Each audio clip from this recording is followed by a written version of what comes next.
Urban जी सिंध में अचण जो सबब।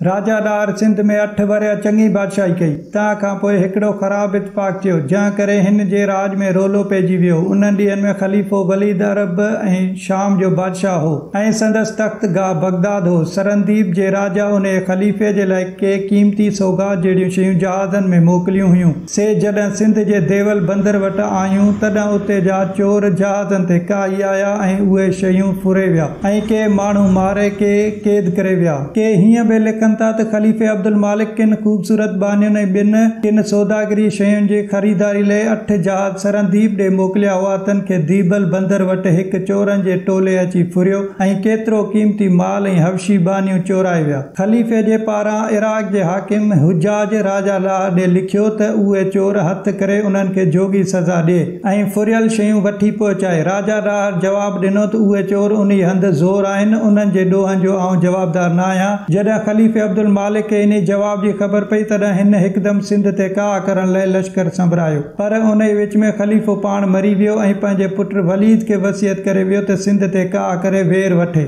उन मूजिबि ईसवी सदी जी शुरूआत में अरबन जो 3000 लश्कर बज़ील जे हथ हेठि देबल बंदर ते काही आयो। जॾहिं राजा डार खे अलूर में उहा ख़बर पहुती, तॾहिं पंहिंजे पुट जैसीन खे 4000 माण्हुनि सां मोकिलियो। बज़ील देबल जी लश्कर खे अॻे ई भॼायो हो, पर पाण जैसीन सां जंग करण लॻो। सिंध जे लश्कर में हाथी घणा हुआ, तन खां अरबन जा घोड़ा टहण ऐं भॼण लॻा। बज़ील पगड़ियुनि सां घोड़नि जूं अखियूं बदिराए पे विड़ियो, पर नेठि मारिजी वियो ऐं अरबन शिकस्त खाधी। उहा ख़बर ॿुधी हिजाज खे घणो दुख थियो ऐं ॾाढो कावड़ियो। हिन हिकदमि पंहिंजे भाइटे ऐं नाठी मोहम्मद क़ासिम सककी खे वेर वठण लाइ संभरायो। हू तमामु हिमत भरियो जवान हो ऐं 17 वरियनि उमिरि जो हो। 6000 बहादुर अरब हुन खे ॾिना विया ऐं उतां रवानो थियो।